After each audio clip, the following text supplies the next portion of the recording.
इन्हें लोहे का ज्ञान हो चुका था। बट हम ये नहीं कह सकते, हमें पास ऐसा कोई प्रमाण नहीं है कि इनके पास जो है वो कुछ ऐसा रहा कि इन्होंने मेटलर्जी यानी धातु विज्ञान सीख लिया, यानी धातुओं को गलाना, उसमें कुछ केमिकल कंपोजिशन चेंज करना, और रस्टलेस यानी उसमें जो है वो जंग ना लगे, ऐसे जो है वो लोहे के चीजों को बना सकना, ऐसा ज्ञान इनके पास नहीं था। सो नॉलेज ऑफ आयरन यानी लोहे का ज्ञान हो चुका था, लेकिन तीर बनाने, शिकार करने के लिए इस्तेमाल करना, for the hunting, arrow head के लिए यूज करते थे, बस इसके लिए ही लोहे का इस्तेमाल ये कर पाते थे। बट मेटलर्जी अभी डेवलप नहीं हो पाई थी, यानी कि जो लोहे का ज्ञान था, जो गलाने का ज्ञान था, वो जो है यहां पर अभी डेवलप बहुत अच्छी तरीके से नहीं कर पाए थे। राइट। एग्रीकल्चर कैसा था? कृषि। तो गेहूं, जौ, ये जो बेसिक फसलें थी केवल यही उगा पाते थे। But they started mix farming. ये 2013 आईएएस प्री में क्वेश्चन आया हुआ था। मिक्स फार्मिंग यानी इन्होंने मिश्रित खेती शुरू कर दी थी। राइट। तो गेहूं, जौ ये बेसिकली इस्तेमाल करते थे, and they started mix farming, यानी इन्होंने मिश्रित कृषि प्रारंभ कर दी। मिश्रित कृषि किसे कहते हैं? 2013 आईएएस प्री का क्वेश्चन है, लेट्स डिस्कस, हम इसको डिस्कस कर लेते हैं। क्या था 2013 में? तो मिक्स फार्मिंग यानी मिश्रित कृषि किसे कहते हैं? जब किसी भी, ये बड़ा इंपॉर्टेंट होता है, अभी प्रधानमंत्री बार बार जो है मिक्स फार्मिंग के लिए बात कर रहे हैं। मिक्स फार्मिंग में जहां पर फूडर यानी चारा और जहां पर ग्रेन यानी अन्न एक साथ उगाया जाता है, ठीक है, ये इसकी बड़ी खास बात होती है। जब चारा यानी कि जो फूडर है, जो पशुओं के लिए है, और दूसरा जो सेगमेंट है, और वो हमारा सेगमेंट है, वो ये सेगमेंट माना जाता है कि कैसे हमारा फूडर यानी कि चारा, और दूसरा जो चीज है वो किस रूप में हमारे पास जो आता है सेगमेंट, वो किस रूप में इसका जो है वो सेगमेंट बनाता है, यानी कि यहां पर हमारा ग्रेन। तो इन दोनों को मिला, यानी कि इस समय हम ये कह सकते हैं कि यहां पर पशुपालन यानी एनिमल रेयरिंग बहुत इंपॉर्टेंट था, इसीलिए कृषि में भी मिश्रित कृषि को इन्वॉल्व किया गया। डन।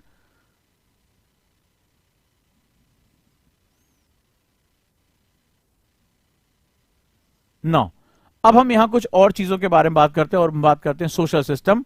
यानी किसी ने पूछा is it still practice anywhere? Lot of, बहुत से एरिया में सरकार बहुत प्रोत्साहित कर रही है मिश्रित खेती के लिए, तभी तो यूपीएससी ने क्वेश्चन पूछा था। इसमें क्या होता है, जो चारा होता है, स्पेशली जो लिगुमिनस क्रॉप होती है, जो चरी हो गई, बरसीन हो गई, जो पशुओं को खिलाया जाता है, उसमें क्या होता है, राइजोबियम बैक्टीरिया होता है, वो नाइट्रोजन फिक्सेशन करने का काम करता है, नाइट्रोजन स्थिरीकरण करता है, मिट्टी की उर्वरता बढ़ाता है। जो आपका ग्रेन होता है वो क्या होता है, मिट्टी से नमी जो है वो पोषण को यानी न्यूट्रिशन को ले लेता है।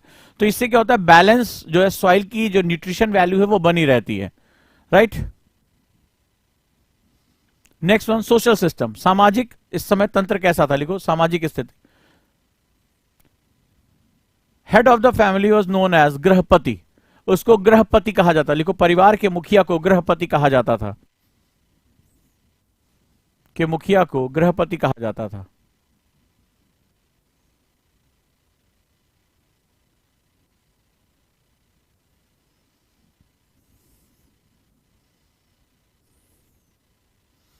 The society was defined on the basis of वर्ण सिस्टम। लिखो समाज को वर्ण व्यवस्था, वर्ण का मतलब होता है रंग, वर्ण व्यवस्था के आधार पर बांटा गया था।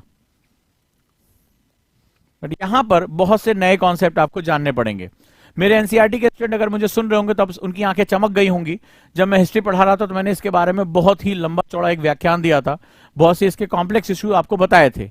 तो society was defined by the वर्ण सिस्टम। वर्ण, वर्ण का मतलब होता है रंग।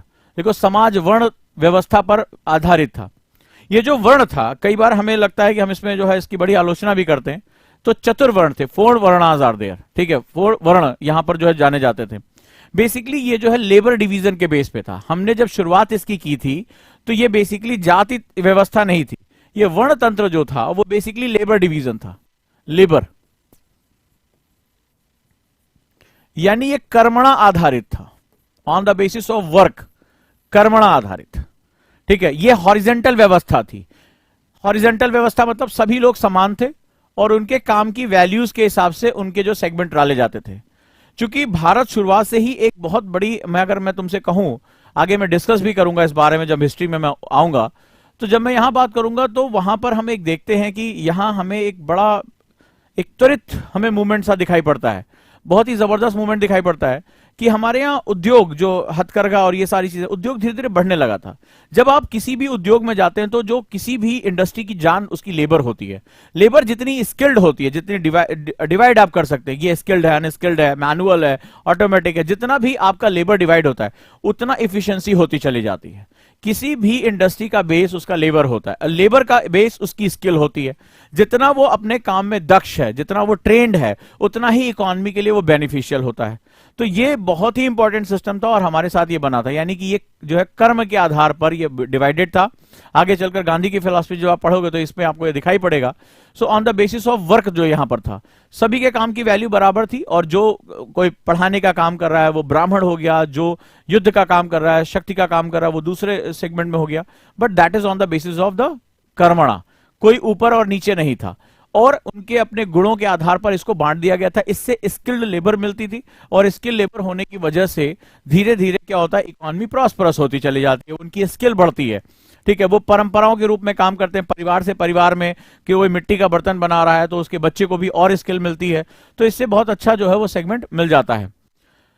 लेकिन जैसे जैसे लेटर वैदिक पीरियड आता है, यानी कि जो उत्तर वैदिक काल जो है वो बढ़ता है आगे, वैसे वैसे ये जो वर्ण सिस्टम था, जो on the basis of the labour division बना हुआ था, वो on the basis of birth हो जाता है, यानी कि जन्म के आधार पर। तो धीरे धीरे ये लेटर वैदिक पीरियड में इसमें बदलाव आता है, और कर्मणा के आधार पर ये क्या हो जाता है, जन्मणा हो जाता है, on the basis of birth. ये बर्थ के आधार पर हो जाता है कि जो जिस परिवार में पैदा होगा वो उसको उसी पहचान के साथ जाना जाता है। इससे पहले वाले में आप लेबर के बेस पे आप कहीं भी आ जा सकते थे, और ये जो on the basis of the birth हुआ, इसको हम लोग कास्ट सिस्टम के नाम पे आप जानते हैं, इसको जाति व्यवस्था के रूप में जानते हैं। तो जो हॉरिजेंटल व्यवस्था थी वो वर्टिकल व्यवस्था में परिवर्तित हो गई। ये हो गया आपका हायरार्कीज, यानी कि इसमें एक ग्रुप जो ब्राह्मण कहलाया, क्षत्रिय, वैश्य, शूद्र, इस तरह से ये हॉरिजेंटल हो गया। और जाति व्यवस्था में ऊपर से लेकर नीचे तक सप्रेशन, यानी दबाव, दबाने की जो प्रवृत्ति है वो इसमें आने लगी। तो on the basis of birth हो गया, यानी कि इसको क्या बोलेंगे, जन्मना आधारित। ये बहुत ही पैराडॉक्सियल हो गया, बहुत ही जड़वत हो गया। और यहां पर जो जाति व्यवस्था, अब देखिए वर्ण व्यवस्था को किसमें कन्वर्ट कर दिया गया, जाति व्यवस्था में कन्वर्ट हुआ। और यहां पर ब्राह्मण, क्षत्रिय, वैश्य और शूद्र, ये चार भागों में बांट दिया गया, जिसमें सर्वोच्च जो स्थान दिया गया वो ब्राह्मण को दिया गया। ठीक है, इन्होंने चाहे वो जैसा भी किसी भी रूप में रहा हो, लिटरेचर है, विवाद का विषय है, तो यहां पर जो है वो चार व्यवस्थाओं में इसको बांट दिया गया। तो ये हो गया जन्मनाधारित, मतलब इसका पुत्र ब्राह्मण का पुत्र ब्राह्मण, क्षत्रिय का पुत्र क्षत्रिय, इसी रूप में ये जाना गया। यहां पर कोई भी individual on the not the basis of the, ये जो है वो कर्म के आधार पर ये बटा नहीं। ठीक है, तो ये क्या हुआ, धीरे धीरे अब इनमें जड़वत्ता आ गई। जड़वत्ता आने के साथ इनमें डिवीजन बढ़ता चला गया, ये बहुत ही जो है वो ऑर्थोडॉक्स होते चले गए।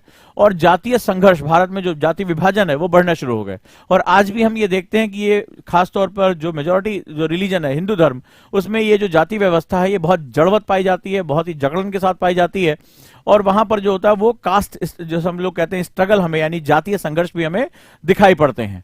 तो इस रूप में ये धीरे धीरे आ गया था, लेकिन हालांकि उस समय ये उतना जड़वत नहीं था जितना जड़वत हमें आज दिखाई पड़ता है। तो वहां पर भी जो है वो पालन किया जाता था, बट लेबर डिवीजन का कॉन्सेप्ट जो है धीरे धीरे आगे चलकर चेंज होने लगा। Right, so this is the segment. वैश्य जो व्यापार करते थे, ठीक है, वैश्य जो व्यापार के लिए जाने जाते थे, ब्राह्मण, क्षत्रिय, वैश्य एंड शूद्र।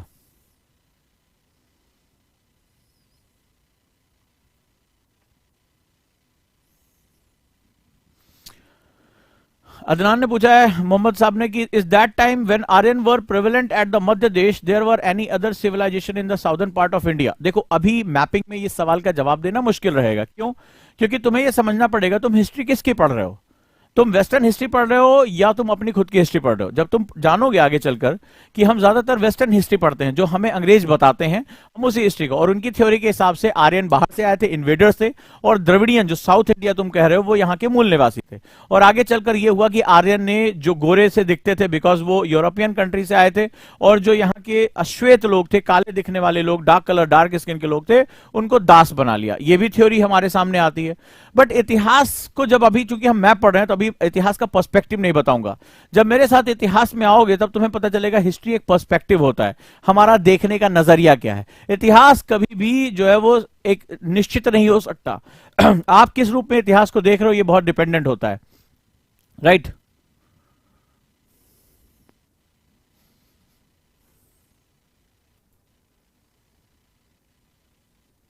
Good. So this is the factor how we studied the post Vedic later Vedic period. तो हमने इस तरह से मैप किया, मैप में देखा. मोहम्मद रज़म, ऑफलाइन क्लास नहीं होगी क्या सर दिल्ली में एनसीईआरटी की? नहीं, मैं तो नहीं पढ़ाऊंगा, बाकी टीचर पढ़ा सकते हैं. दिल्ली में अब बहुत दिक्कतें रहती हैं. दिल्ली में आप देखें कभी अनिश्चित काल बंद कर देंगे, कभी अभी हो सकता है किसान आंदोलन, दंगे फंगे शुरू हो जाए, तो बड़ा रिस्की. ऑनलाइन पढ़ो, क्या दिक्कत है, कौन सी समस्या आ रही है यहाँ पे, right? Sir please once again explain varna system. So varna on the basis of कर्मणा. देखो किसी भी जब मेरे साथ इकोनॉमी पढ़ोगे तो अभी बहुत सी चीजें मेरे साथ जाननी है. अभी तो सिर्फ तुम्हें एक बेसिक पिक्चर बता रहा हूं, जब इसके बेस में पहुंचूंगा तब तुम्हें समझ में आएगा. तो वहां तुम्हें समझ में आएगा कि ये basically on the basis of the कर्म होता है. ठीक है, हम लेबर को इनहेंस करते हैं लेबर के बेस में. Everybody is labour in the economy. अर्थव्यवस्था में सभी कोई लेबर है. मैं भी एक लेबर हूं, आप भी एक लेबर हो, आगे चलकर आईएएस भी एक लेबर ही है, शिक्षक भी अपना क्या कर रहा है, वो हम श्रमिक हैं, हम अपनी सेवाएं दे रहे हैं. तो बेसिकली यहां पर क्या होता है कि जब आप बांटते हो तो लेबर स्किल्ड होता है, वो काम को बार बार करता है, सपोज दैट. और ये इसका बेस है वो 3 गुण. इंसान के अंदर 3 गुण होते हैं, रजो, तमो और जो सत्गुण. अब आप ही ने देखा होगा, जैसे क्लास में मैं इसके बारे में बहुत डिस्कस कर चुका, करूंगा भी आप लोगों से, कि भाई एक ही परिवार में 2 भाई हैं, ठीक है, तो उसमें क्या होता है कि भाई एक भाई का पढ़ने में बड़ा मन लग रहा है, लेकिन तुमने देखा होगा दूसरा भाई पढ़ने में मन नहीं लग रहा, वो प्रॉपर्टी डीलिंग का काम करता है. एक ही पिता की संतान, एक ही परिवार में रहे. आपके घर में भी ये हुआ होगा ऐसा. तो 2 लोगों का कैरेक्टर अलग अलग होता है. भाई माता पिता ने ऐसा थोड़े नहीं कहा होगा एक को संस्कार दिए, एक को नहीं दिए. मेरे ही परिवार में जैसे मैं हूं, तो मुझे पढ़ने लिखने का बड़ा शौक है, सोचने का, लेकिन भाई को वो पबजी खेलने का बड़ा शौक है, उसको वीडियो गेम, मुझे बिल्कुल नहीं पसंद है. तो अब ऐसी कंडीशन में क्या होता है कि 2 लोगों का जो कैरेक्टर होता है, 2 लोगों की जो सोच होती है वो अलग हो जाती है. सो हमारे जो कुछ प्रॉपर्टीज होती है, हमारी गुण जो होती है, हमारा एटमॉस्फेयर जो होता है, वो हमें प्रेरित करता है. ठीक है, दीवार पिक्चर में तुमने देखा एक भाई पुलिस वाला बन जाता है, दूसरा वाला जो है वो क्रिमिनल बन जाता है. तो ये हर जगह होता है. सो कैसे एक ही माता पिता की संतान, एक ही परिवेश में रहने के बावजूद, एक ही तरह के संस्कार मिलने के बावजूद 2 लोगों की प्रवृत्तियों में अंतर होता है, जहां नेचर्स में डिफरेंसेस होते हैं. सो ये हमने बहुत पहले पहचान लिया था. हमने कहा था इसी बेसिस पे हम लेबर डिवीजन करेंगे. Your orientation is very important. Suppose that आप में से किसी स्टूडेंट का पढ़ने में मन नहीं लग रहा, अब मार पीट कर पिताजी ने बेटा बट पढ़ना पड़ेगा, बट अब जबरदस्ती वो बैठा है, तो क्या वो कभी अच्छा स्टूडेंट बन पाएगा? अगर मार पीट के उसका पढ़ने में मन नहीं लगा, उसका बिजनेस में मन लग रहा है, लेकिन परिवार में कहा जा रहा है कि भैया हम ये फलाना जाति के, तो हमें हमारे यहाँ तो बच्चा पढ़ता ही पढ़ता है, बिजनेस तो हमारे यहाँ करते नहीं है, ये जो है परिवार की प्रतिष्ठा के लिए. अच्छा, उसका मन बहुत सही लगता है बिजनेस में, लेकिन अब क्या हो रहा है कि अब पता चला कि भाई उसका पढ़ने में मन, तो क्या वो कभी भी एक अच्छा लेबर बन पाएगा? मतलब कल को पढ़कर वो बहुत top most scientist, engineer, doctor बन पाएगा? नहीं बन पाएगा, राइट? अगर वो बिजनेस करता तो शायद बहुत अच्छे से कर जाता. तो अभी आपने देखा ना कई बार पूरे विश्व में, जैसे बिल गेट्स दुनिया के सबसे अमीर आदमी रहे इतने सालों तक, college drop out, mark Zuckerberg, ठीक है, तमाम ऐसे जो है जाने माने लोग हैं, स्टीव जॉब्स, सब जो है ये कॉलेज ड्रॉप आउट से छोड़ दिया कॉलेज, बोले भाड़ में गया यार, हमें अपना काम करना है, अपना कंप्यूटर बनाना है, जितना सीखना था सीख लिया. सो ये बेसिक चीज है. अभी बहुत से सवालों के जवाब धीरे धीरे आपको मिलेंगे. ऑब्वियस सी बात है, जब पैट्रियार्कियल सोसाइटी आ जाएगी तो महिलाएं अब पुरुषों से पूछकर काम करेंगी. ठीक है, तो इन सब चीजों के बारे में अभी हम मैप की क्लास ले रहे हैं. अभी बहुत कुछ जानना है मेरे साथ, सारे सवालों का जवाब तुम्हें वहां मिलेगा. किसी ने पूछा व्हाट इज सोशल सिस्टम. समाज एक तंत्र के रूप में होता है. तंत्र का मतलब होता है ढेर सारे कंपोनेंट मिलकर एक डिजायर्ड टास्क को पूरा कर रहे हैं. तो समाज में काफी सेगमेंट्स होते हैं, वो मिलकर एक साथ काम करें. जैसे हमारी बॉडी एक सिस्टम है, आंख, नाक, कान, हाथ, पैर, इन सबके अलग अलग काम है, लेकिन हम एक शरीर के रूप में इन सभी डिजायर्ड टास्क को एंजॉय करते हैं. राइट दोस्तों, तो चलिए धीरे धीरे करके मैं आपको LWMI नोट्स बनाना सिखाऊंगा. इस तरह हम डिबेट करेंगे, क्वेश्चंस करेंगे खूब ढेर सारे, और एनसीईआरटी एक अलग डायमेंशन में ले जाकर पढ़ेंगे. एक अलग ही ये रटने रटाने फैक्ट्स से हम निकलकर एक इन डेप्थ एनालिसिस के साथ हम आगे बढ़ेंगे. तो बहुत मजा आएगा इस सफर में, और आपको लगेगा हाँ डेली आप कुछ नया सीख रहे हैं. साथ ही साथ मैंने शुरुआत की है मेडिटेशन क्लास की. सुबह आप आराम से 6:30 बजे मेरे साथ यूट्यूब चैनल पे लाइव हो सकते हैं. मेडिटेशन के साथ पूरे दिन को आप ट्रैंक्विल कर सकते हैं, शांत कर सकते हैं, ओरिएंट कर सकते हैं. तो बहुत कुछ हो जाएगा इस एकेडमी में आपके लिए. बहुत कुछ सीखने का है, बहुत कुछ, एक नजरिया अलग है आपका, धीरे धीरे बदल जाएगा. प्रश्नों को लिखिए, आप परेशान ना होइए. ये प्रश्न आप पूछ के हटिए मत, इनको डायरी में लिख लीजिए. जैसे जैसे क्लासेस आगे बढ़ेंगी इनके सवालों के जवाब आपको मिलना शुरू हो जाएंगे. आपने देखा कि मैंने अभी 2 से 3 क्लासेस में आपको कई चीजों को सोचने के लिए प्रेरित किया. आज आप मिट्टी शब्द सुनते ही पूरी चीजों को आप जोड़ पा रहे हैं. ये एक बहुत बड़ी बात होती है, जहां आप होने वाली चीजों के बारे में बात कर सकते. घटनाओं को याद कर लेना कोई बहुत बड़ा चमत्कार नहीं है, you mug up the events, तो ये बहुत बड़ी बात नहीं है. घटनाओं को समझ लेना एक बहुत बड़ी बात होती है, टू अंडरस्टैंड द इवेंट्स, ये होता है स्टूडेंट। ये अंतर जिस दिन